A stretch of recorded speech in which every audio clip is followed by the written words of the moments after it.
Today we're going to talk about the Four Agreements by Don Miguel Ruiz. And on the front it says, a Toltec wisdom book. And there's some important things that you need to know about what that means. Now he went, it says here, he was born into a family of healers and raised in rural Mexico by a healer mother and a shaman grandfather. The family anticipated that he would embrace their centuries-old legacy of healing and teaching and carry forward the esoteric Toltec knowledge. Instead, distracted by modern life, he chose to attend medical school and become a surgeon. A near-death experience changed his life, and late one night in the early 70s, he awoke suddenly, having fallen asleep at the wheel of his car. At that instant, the car careened into a wall of concrete, and he remembers that he was not in his physical body as he watched himself pull his two friends to safety.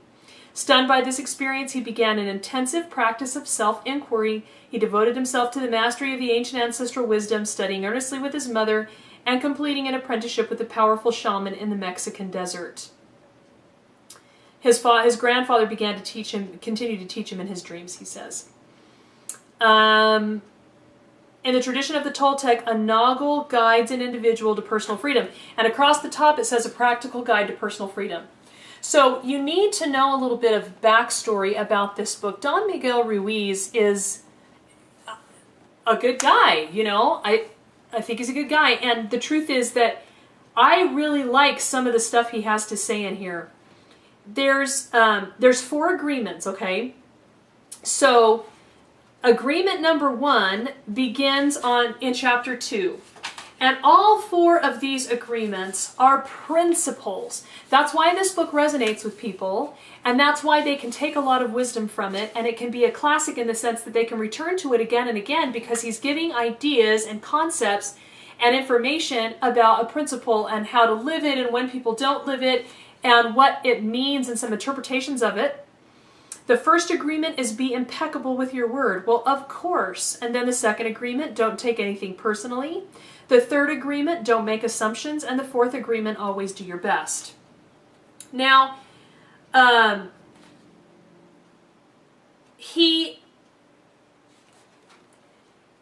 is what you need to know about this book. I'm going to put it in the worldview section. And if you ever decide you want to learn some stuff about worldviews, there'll be reading programs, and there may even be an intensive on it at some point. Or some of it in intensives. It is so important that we understand the values and the world perspective that other people have outside of our own worldview. It's important first that we know our own worldview and explore that and identify that and clarify that for ourselves. But you need to know that this is a cosmic humanist book. What that means is that in the cosmic humanist realm, one of the core books is called A Course in Miracles. And I don't have time to get into all of this with you. You can join me for that or do a reading program on it. But the cosmic humanist says, the humanist, okay, there was religious humanism, okay, and then there was secular humanism with the Humanist Manifesto. This is a religious humanism. I mean, not this is a cosmic humanism. So religious humanism was Renaissance-y. That said, you know, human beings, mankind should be glorified, but there's still a God above us that we answer to, that we submit to, that we learn about and obey. Secular humanism said man is the supreme being in the universe. There's no God above us. It's the elevation of man in a positive sense, that man is wonderful and should be celebrated and should be taught, and you should watch out for humanity. Those are wonderful traits.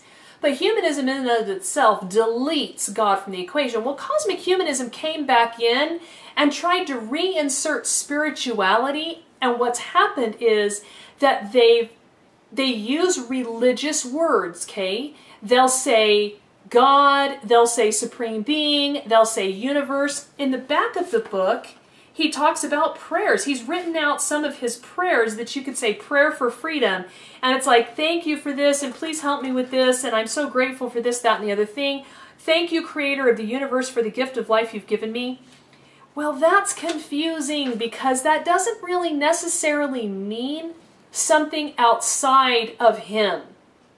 The creator of the universe could be him. It could be all the collective spirits on the planet. We don't know, right? So there's not like a solid, graspable kind of a Christian-y or Jewish or even Muslim context of one God that's above us and he's created us somehow and we're responsible to him in some way. And so it's a really funny mix to get into cosmic humanist readings because on the one hand they'll tell you that it's your truth, you should live your truth, and you should do what you think you should do, and so it's very relativistic, while at the same time principles are taught. Well, if it's all relativistic, then why should everyone be impeccable with their word all the time? So there's these holes because there is natural law, and it is true for all human beings all the time, and relativism isn't a true concept. And so it's really confusing and back and forth. So what I'm going to say is, this book has value. And if you get into this book and you feel kind of some confusion, that's why. You feel confusion because he's a relativist, but he's also trying to teach you how to live because he's happened upon some principles that he's seen work again and again, and he's right, and he knows he's right, and so he's teaching these 4 agreements, and we're supposed to agree to them. And he has some stuff in here about what agreements means. One single agreement is, let's see, there are thousands of agreements you've made with yourself and with other people, with your dream of life, with God, with society, with your parents, with your spouse, with your children. But the most important agreements are the ones you made with yourself. In these agreements, you tell yourself who you are, what you feel, what you believe, and how you behave. The result is what you call your personality. In these agreements, you say, this is what I am, this is what I believe. And he's kind of talking about a worldview here. I can do certain things, but he's also talking about like how we think about ourselves in conjunction. It is reality, that is fantasy, this is possible, this is impossible. And so he says lots of times, what he's saying is your worldview might very well be faulty. You may have made agreements with yourself that you keep breaking, or the most dangerous thing is that you've absorbed the beliefs and the ideas of the people around you, of the society, of your parents and stuff, and those may be wrong, and you need to make new agreements with yourself that you need to keep so that you can break out of this false belief system. But the thing that's the most kind of interesting and weird about this book, and this does, I didn't pull out all my research, but it does go back to the Toltec idea. I think it's an Eastern idea. It might even be, it seems like it's part of A Course in Miracles. It seems like it talks about it in there too. The book starts out, it's called Domestication and the Dream of the Planet. This is going to, if you read the introduction, you read chapter 1, and he made it chapter 1 because he wants you to start in chapter 1. People don't read introductions a lot of times, but they read chapter 1. So he's made it chapter 1 because he wants you to read it, and he feels that it's essential to your having a good experience and understanding, because it's the central essence of his message. The 4 agreements are good agreements to make with yourself to have a better life, but the central essence of what his message is that actually this world isn't real. Okay, this is a very cosmic human-y idea, but it's also Toltec and Eastern, and it goes back to a lot of things. We are all experiencing a dream. He calls it the dream of the planet because he means that we live somewhere else, we have bodies somewhere else, and this whole experience is a dream. Okay? And we're creating this reality for ourselves through this dreaming state. And you can go through there and decide what you think of that, and if you think that's important. He's talking about the book of the law. Breaking the rules in the book of law opens your emotional wounds, and even if the book of the law is wrong, it makes you feel safe, etc., etc., etc. So, this is what I recommend you do. You can either not read this book, but there are gems in here. He's really is wise in many ways. You know, he'll talk about I've quoted him in a couple lectures, you know, the problem, what happens to us when we watch all this TV and how we're not living up to our potential and how we're so much more than that, and all the ways that we can be more. And he talks a lot about taking personal responsibility and changing who we are and becoming owners of our own lives. And in all those ways, I really agree with him, and I have a lot of interest in what he has to say. But I don't want you, once you get past the agreements, breaking old agreements, the Toltec path to freedom. So half of this book is really going to be about what he wants you to understand about his worldview. It's the vehicle to teach his worldview, and it's been a very, very popular book. Because there is a lot of truth, especially in the agreements part. Now, you get back to, I think it's chapter 7. It is, and it's called The New Dream, Heaven on Earth. I want you to forget everything you've learned in your whole life. This is the beginning of a new understanding, a new dream. The dream you are living is your creation. It's your perception of reality that you can change at any time. You have the power to create hell, and you have the power to create heaven.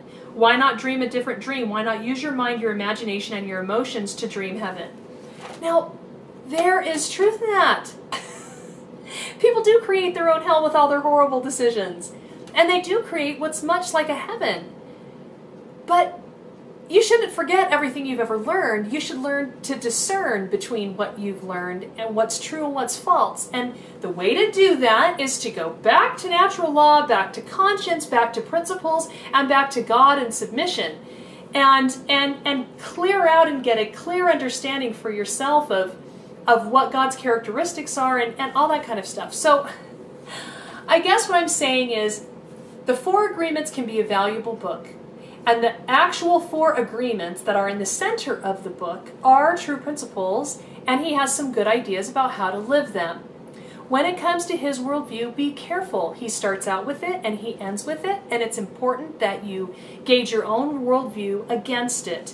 If children are younger, you could just have them read the center sections and then ignore the rest. You could mentor them through it. You could just have lots of discussion and use it as a worldview's primer and talk and compare your beliefs with his beliefs, and why does he believe what he believes, and where is he right and where is he wrong.